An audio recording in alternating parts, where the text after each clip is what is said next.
Welcome to Gaia's Love, a podcast to guide you home into your human journey here on Earth. My name is Vivienne Gerard, and it is my delight to co-create with Gaia and share our messages from Source in this now moment. Here we go.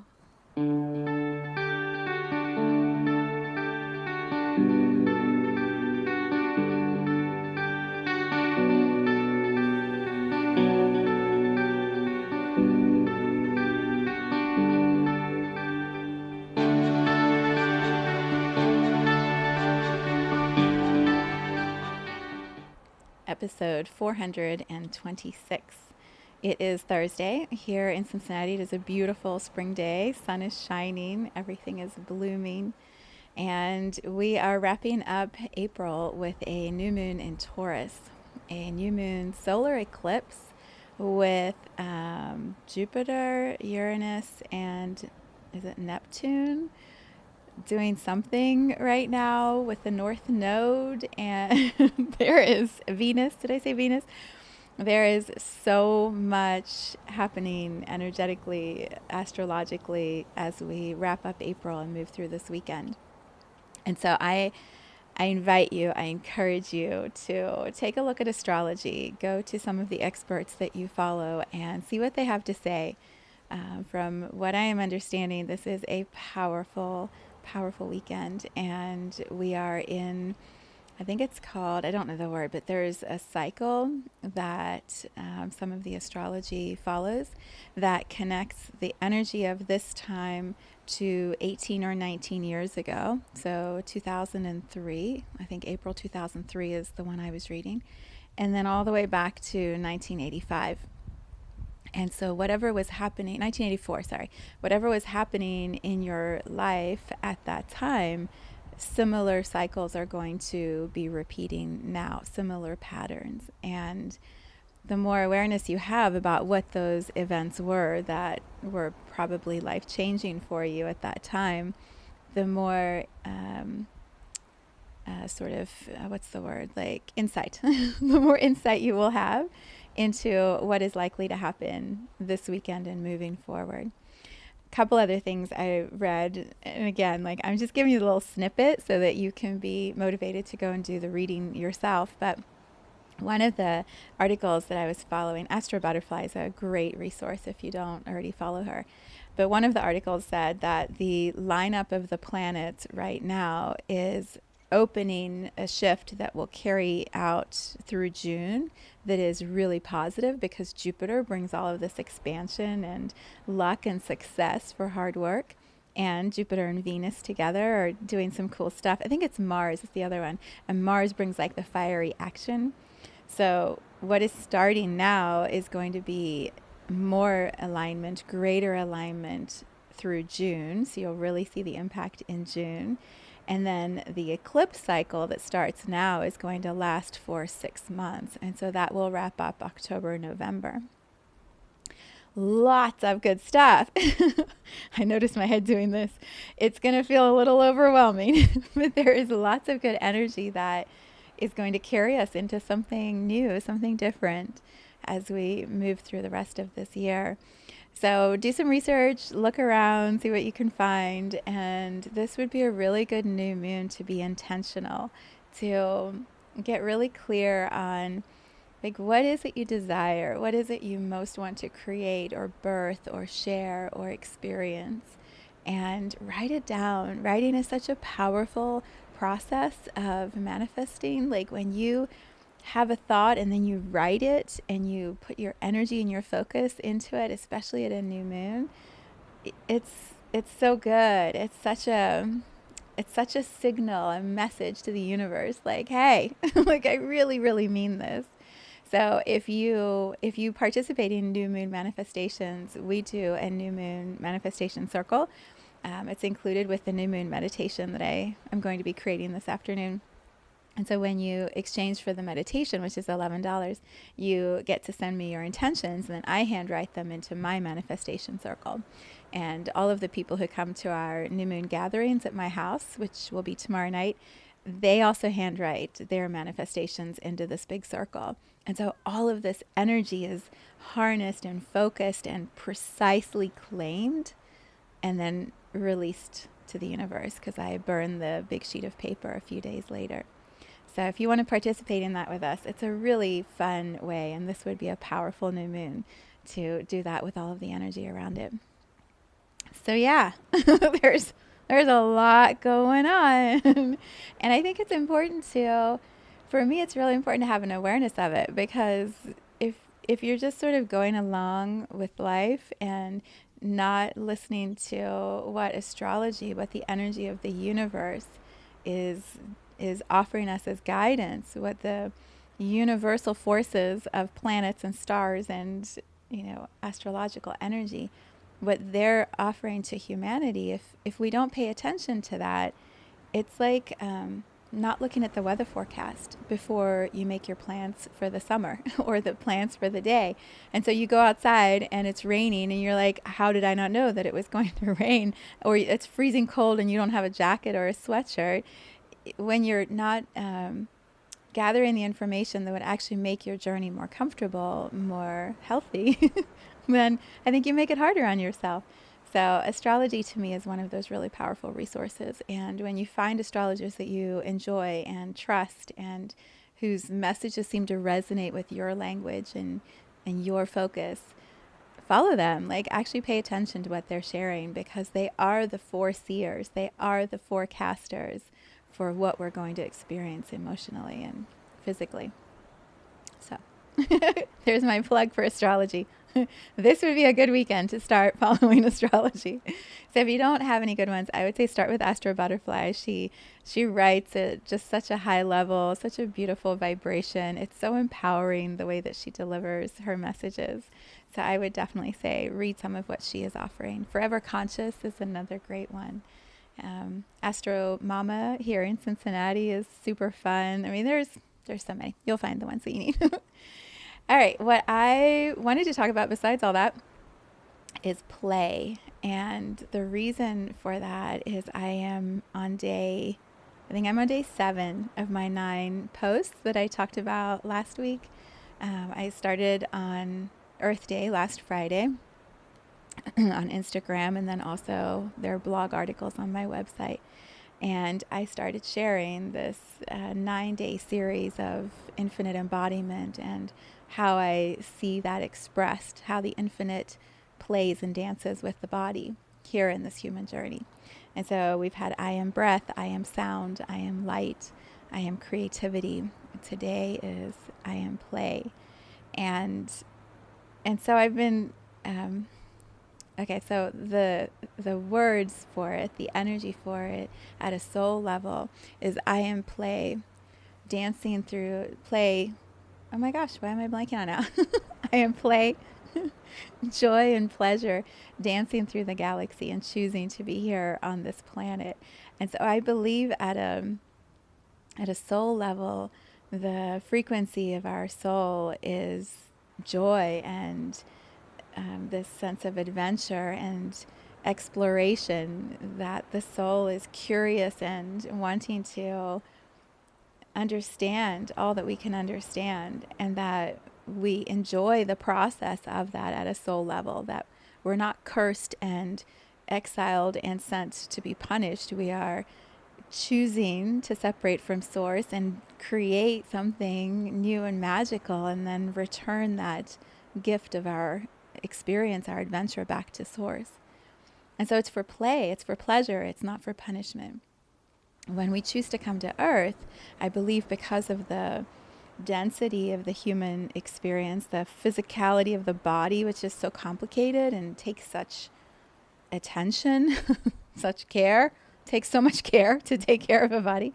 And then the collective consciousness, the fear of so many souls and bodies before us who haven't figured it out or haven't done it in time or got it wrong or created karma or whatever our belief system is. There's this collective intensity and heaviness that makes the human journey feel not so playful, not so pleasurable. And I believe it's it's a conscious choice to play as adults. I think as children it's much easier, but as adults I think we have to remember to play. We have to make time to play. We have to choose, even in that time that we have selected, like vacation. We have to remember to play even in that space, because we're so, and this is a very general statement, so this may not apply to you or to everyone, but I think many humans are about work and performance and production and productivity and results and accomplishments, and play doesn't often fit very comfortably or very often into that experience that we're living, the practical everyday go, go, go. There's usually not a lot of play in there. And if there is play, I believe it's sometimes numbed out kind of play. Like I'm going to play on my phone or play with the remote as I watch lots of TV, or, you know, play, but it's not in an imaginative, creative, expressive way. And so I thought we'd talk about play today. Specifically, the patterns that we've created about how we play. And I don't have the answer. I don't have the way everybody should play. I believe it's totally unique for all of us. What I can do is offer my ways of playing, my understanding and patterns with play, and know that that offers you a lens through which you can look at your own patterns and perhaps have some new awareness about your time or your capacity or space for play. And then it's up to you to decide, right? How important is that in your human experience? And does something need to shift, or are you perfect and good exactly as you are? I am definitely coming from an awareness that I would enjoy more play, that I am ready for more creative ways to play. I am ready to break some of the patterns I have that are ingrained, conditioned ways that I define play. And so that's where I'm going to share from. And then we'll just see where this goes. So when I was thinking about play, I was thinking specifically about my childhood, and because I think in therapy and in energy sessions and healing spaces, you know, many of us are guided back to the patterns we established as children. I know for Richard Rudd's The Gene Keys, this is a big part of the book, is looking at the cycles of childhood and how that infuses and informs your adulthood. And so he describes it in 7-year cycles, the first 7 years, the second 7 to 14, and then 14 to 21, and how each of those periods of time is creating the physical structure of our future selves, and then the emotional structure, and then the mental structure. And so if we are in a very safe, imaginative environment with our family that supports us being the individual, unique expression of ourselves, then we're in alignment with our highest selves, and we're not going to have a lot of junk that accumulates in each of those 7-year cycles. We kind of use that time to become ourselves. Maybe this is like a Waldorf or Montessori kind of philosophy. It's like when we're able to express in our own ways, we develop a unique personality that isn't conditioned like everyone else's. And that open sort of structure that allows us to play in that way is conducive for individuality. And so that child grows into an adult that's already very well established within their own unique self. That's not typical from what I've seen and from the clients I work with and from my own work. That's not typical. More of us, many of us, have grown up needing to follow the rules and needing to be good or needing to be good, or we get in trouble. We don't like to get in trouble. We don't like to be kicked out of the group. We don't like to feel like we're not good enough. And so we conform to the conditioning and start to look like all of those around us, or the adults that are guiding our path. And I don't sit here from a place of judgment like that's wrong. I think that's just been part of the human story. And now there's a shift, and there has been an evolving shift. And can we be aware of that and then do our own work and see what the next version or expression of human beings looks like, where we're all completely unique? It's already happening. We're just trying to understand it. We're trying to figure it out. So I believe we can begin by looking at our own childhoods, by looking at the patterns that were established within each one of us in our family structure, in our communities, in our schools. And so that's why I'm calling this podcast Play Patterns. You know, what patterns did we accept and ingrain within ourselves in connection to play, and how is that informing us as adults in how we play or don't play? Yeah, this is a big topic. This is something that could be therapy sessions for a long time, or multiple energy sessions to try to get to the root of what it is. But I think just opening the topic and the conversation is healthy. So let me take you back to when I was a little girl.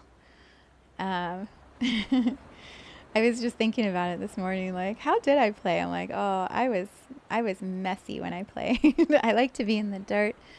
So I was born in South Africa, in Cape Town, and then we moved to Johannesburg.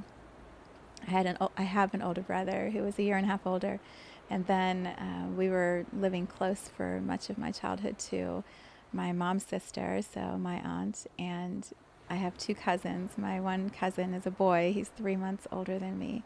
And then my other cousin is 2 years younger, a female. And my sister is 4 years younger, a female. So there were these two older boys. Well, I mean, my cousin was bigger than me and always felt like he was the same age as my brother. So these two older boys, and then me, you know, stuck in the middle is what it felt like.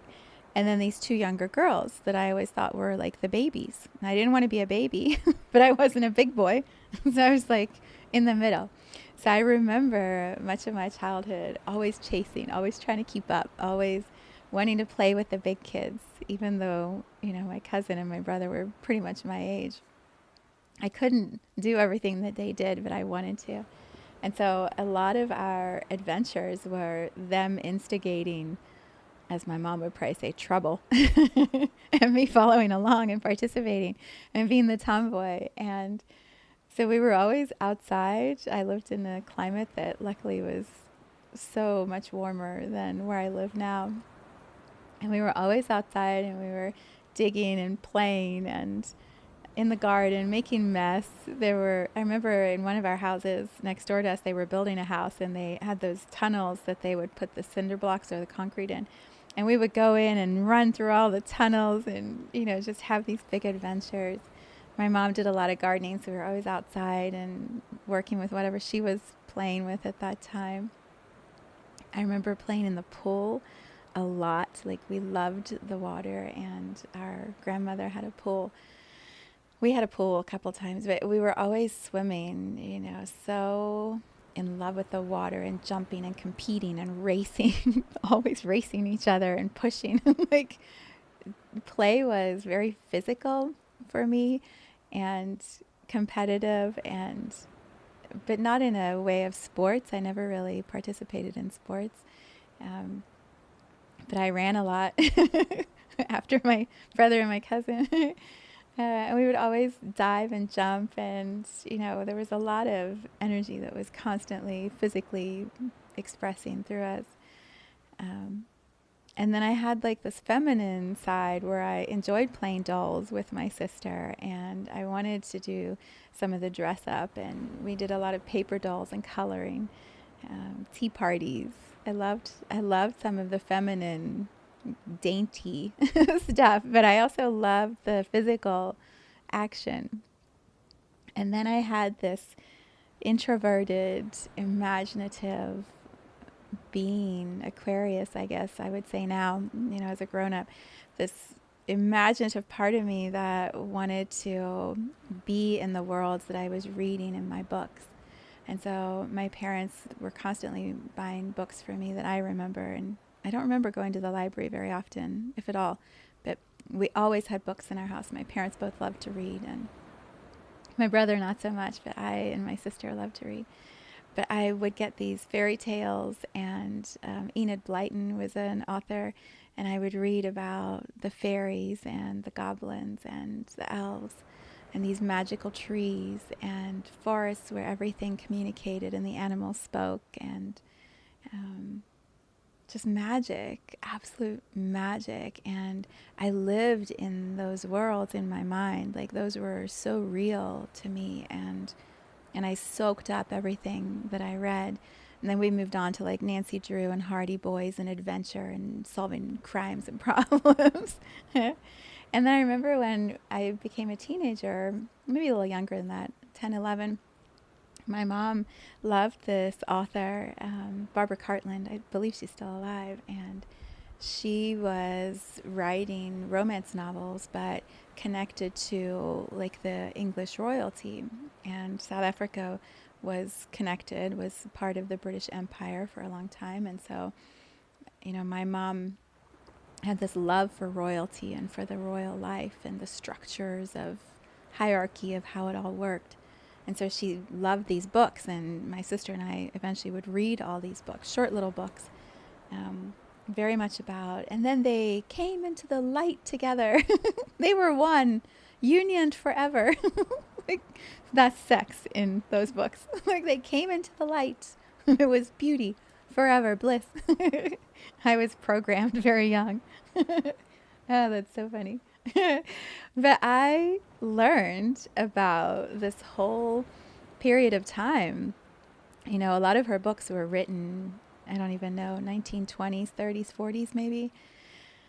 I don't know how she knew all she knew, Barbara Cartland, but I learned about all the hierarchy, the dukes, the duchesses, the earls, the countesses, who was fourth cousin to who, and, where their estates were and how estates operated. And like, it was this whole world that was opened up to me, and how, love was arranged, but then there were also these amazing connections that transcended arranged marriages. And oh, it's so funny to think about it now as an adult, how I understood romance. Now our generations growing up are watching TikTok and YouTube and Snapchatting each other, and like, that's how they're learning about romance. And it's so different from the way I was,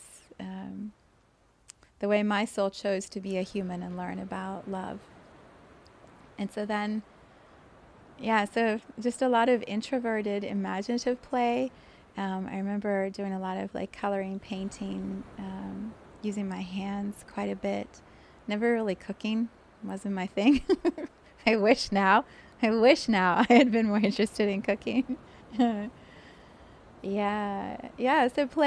I played a lot as a child, and, we were given a lot of freedom to physically move around and go through the neighborhoods and be. And so I feel like even that is such a shift from years since then, with my children growing up. I didn't allow that. It wasn't as safe for them to just go roam wherever. And so their worlds were a little more contained, physically size contained. And then when we moved to the United States, when I was 10 and a half, 11, it became social play, like how social groups work, and joining different, like we joined a church, and then I joined the youth group, and then as I grew up, I joined the choir. Yeah, that's right. I joined the choir. I even got a couple solos, but that was not a match. My voice is not a singing voice. Oh, they did their best with me. I was not coordinated, and I could not carry a tune, but I had a good time. But play became much more about friendships and love relationships and working through all of that, school, studying, the required reading. yeah, like play was more social. It wasn't so much, I didn't have as much time to read. I did art in high school and enjoyed that, but not a lot. And then I remember like college, trying dance, didn't go well. Scuba diving, not so great. Got really claustrophobic. Drinking, not for me. Like play. Yeah, what was play? Play was just relationships, I guess. Social relationships, music, hanging around with my friends, talking. Travel was always fun. And then when I became a mom, when I got married and became a mom, my children brought play back in this way that was reminding me of when I was a child, but also so different, like the ways that you could play, the games that they had. We did some board games growing up, but I don't remember loving board games. My kids love board games and puzzles. We read a lot. I read Harry Potter with my daughter and loved that whole world. I mean, play just shifted, and my garden became where I loved to play. I love being outside and watching how things would grow, and then I could divide them and move them, and beauty came from what my hands were doing. And that was definitely a pattern from my mom. My mom was a gardener, and I wasn't as a child, but as I became an adult, like that pattern came back. My daughter liked to paint, so that was fun. Like we would paint together, and Play-Doh. We loved Play-Doh. Pool. They were also water kids, thank God. And so we would have lots of fun at Grandma Pam, Grandpa Jerry's pool. And then we joined the Y and did that. Like, there were ways that the patterns were, I was able to step back into some of my own play as a child with my children as the ones guiding the play. And I see that now with our grandchildren, that the patterns are available again to go back to being a child, because you see the world through their eyes and through their newness and curiosity and excitement, which is so fun. Yeah, and I think the reason all of this, that I've gotten so retrospective, so like, not melancholy. What is the word where you just kind of think back over your memories? Whatever the word is. Like, I've just sort of been reflecting back on that and wondering, like, where I am now. Oh, my little Jade has stopped in to say hi. Where I am now, I feel like play and imagination are more cosmic, more visionary. I would say the greatest joy and delight I have in play, besides like playing in the pool and playing with my family and my friends in social relationships, for me individually, like the greatest joy and pleasure and delight that I experience as an adult in play is when I close my eyes and I can connect with the cosmos and bring in memories, awareness, voices, wisdom, knowledge, like when all of that cosmic imaginative realm is here in the physical, in my mind and in my body, and then I can share that, I can talk about that, I can express that, or I can create images that talk about it, I can write books that share the stories.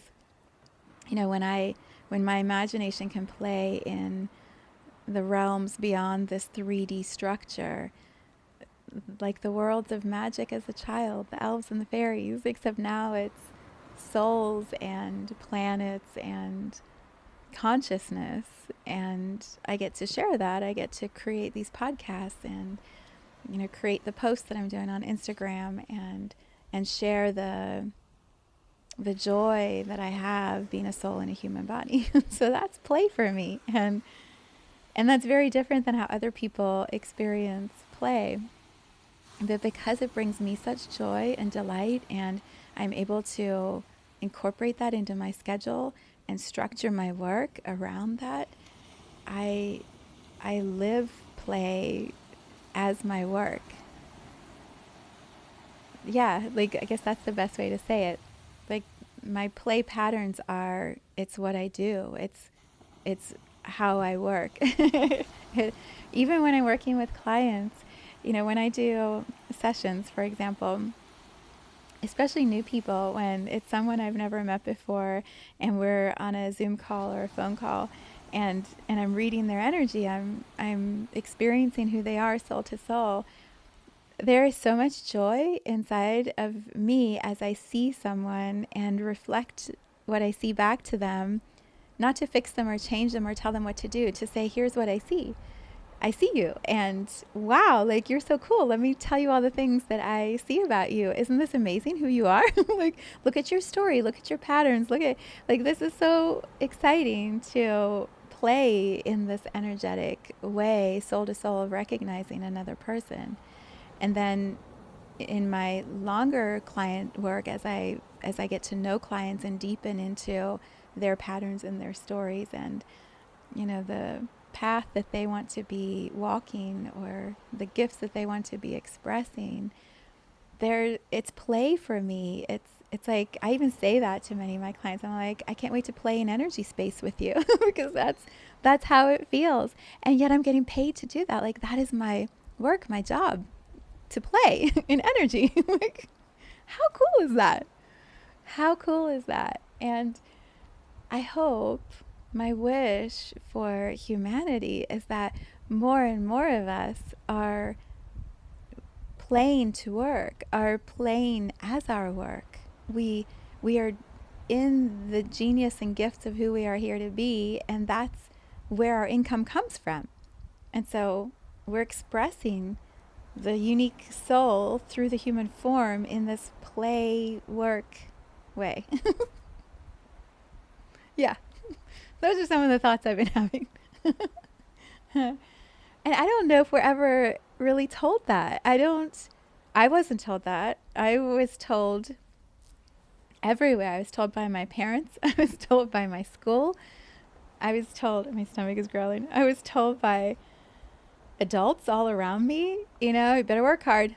You got to work really hard. And when you work hard, if you're lucky, you might be successful, but it's going to take a long time and a lot of work. So make sure you keep your nose to the grindstone, get those things done. Which I do work hard, and I do believe it's not just dreaming of the reality we want, but to actively be creating it and taking risks and trying things and maybe failing and then trying again, and continuing to explore, like, how we want to express ourselves and how we want our gifts to be our work. It's not a passive experience. It's not a passive path. And yet, can you hear her? She is all over us today. Our cat, Jade. She's like, you have to play. You have to play with the blinds and play with the curtain, play with the lights, play with mom's feet. We'll see if she jumps up here to say hi to us.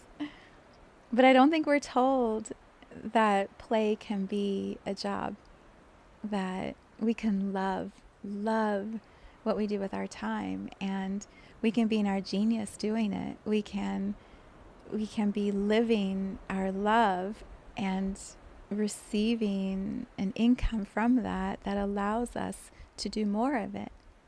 And that cycle, like, how cool is that? So cool. So that's my message today, is that the play pattern, well, there's a couple messages to summarize. The first one would be, I believe it's important to look at the patterns we have from childhood to understand how we have learned to play or not learned to play, and to tap back into the joy, the moments where we loved playing, and try to remember what those were, and perhaps create or bring into our lives now more of that same energy. And so making that like a conscious choice, and perhaps that's part of what this weekend's energy is about, being intentional at this new moon in Taurus. Whoopsie, let's not do that. Being intentional at this new moon in Taurus to decide, like, hold on, we gotta move her. You, cutie, cutie, are getting loud.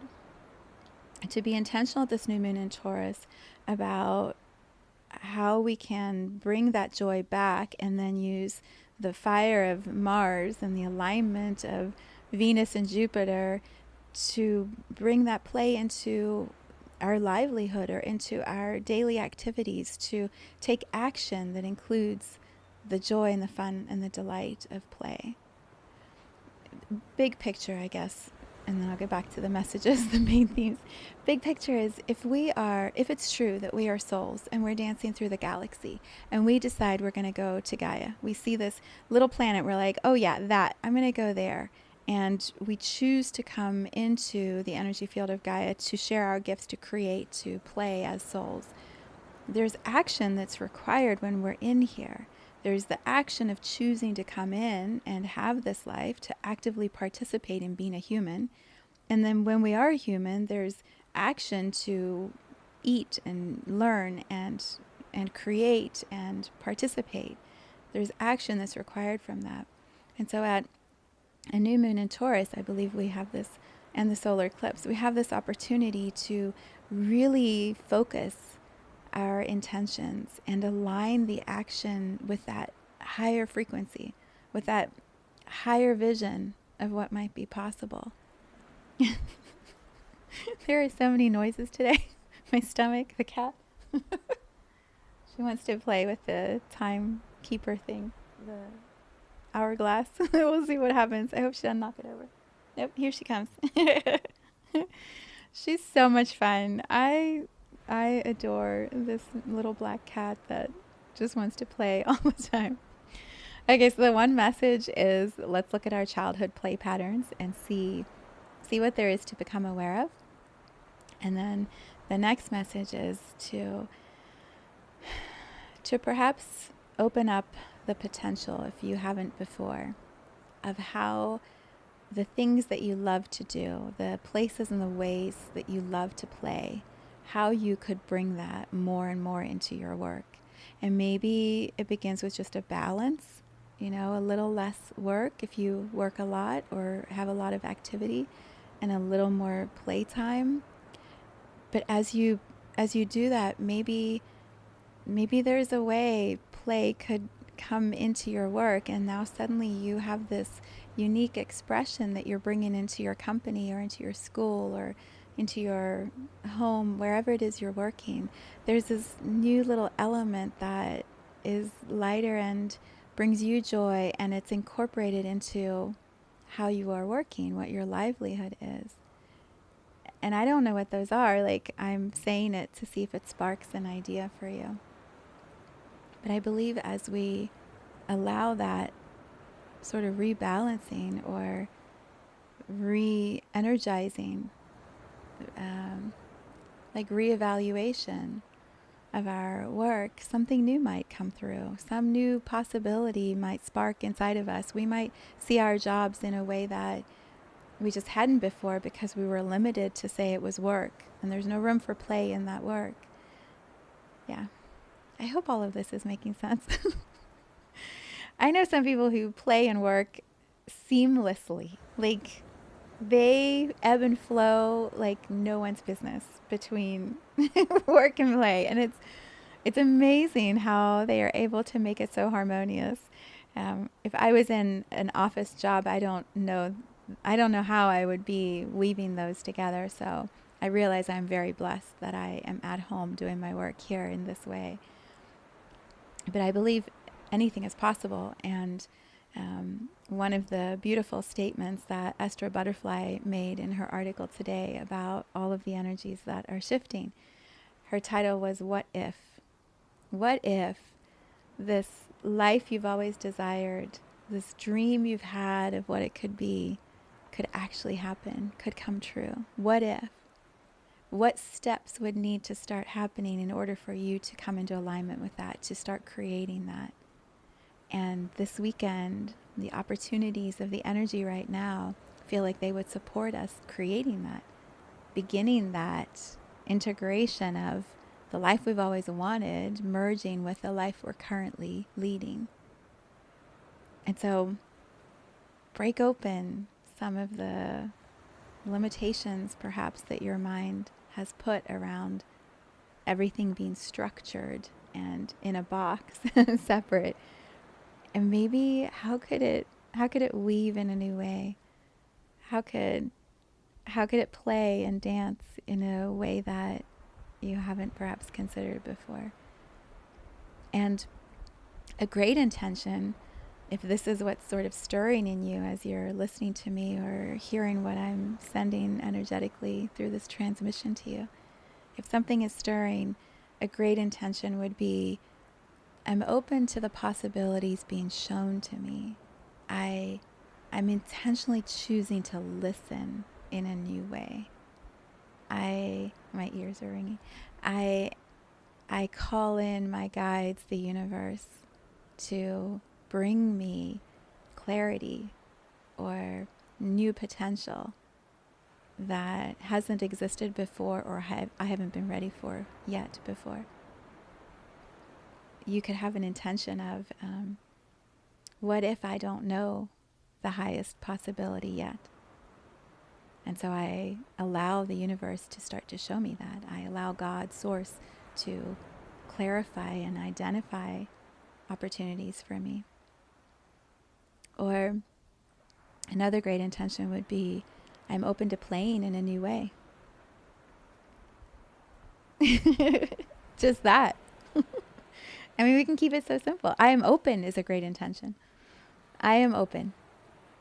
And then if you're worried about what you're open to, you can, put a little limitation around that. Like, I'm open to the good. I'm open to the joy. I'm open to the delight. I am open to remembering that I'm the soul dancing through the galaxy and I chose Gaia and it's for the joy of it. Like, I'm open to that. So let's remember more of that over the next lunar cycle. Like, how cool would that be? All right, that's enough philosophizing for now. I would love to hear how you play and what you remember about your own childhood play. I think it's so much fun to talk about that. My friend on Instagram yesterday, she's like, we used to climb in trees and pretend, how did she say? Pretend they were rocket ships. Like, how cool is that? Isn't that amazing? So share those stories if you would like to in the comments with me or send me an email. Let me know. I'd love to hear from you about it. And then I'm going to go read some cards, some tarot cards in my New Moon Tarot video. If you currently don't watch those, you might enjoy tuning in for this weekend to see what comes through energetically. And then I'll make a New Moon meditation, which you can purchase for $11 and then send me your intentions and I'll add them to our manifestation circle. Good mojo all around. And if you're in Cincinnati, you can come to the New Moon Circle tomorrow. You can look it up in my store under New Moon Magic.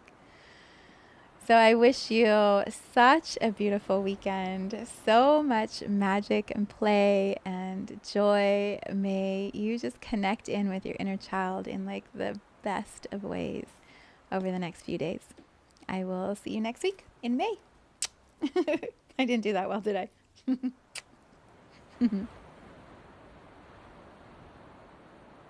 Thank you for tuning into this vibration of pure love. I invite you to join me on Facebook or Instagram in a community I call the Gaia Tribe Reunion, where we show up together to share our soul's gifts, what we came here to Gaia to contribute to humanity. You can learn more at viviennegerard.com. Let's take this message of Gaia's love out into all of our relationships and communities today. So much love from my heart to yours.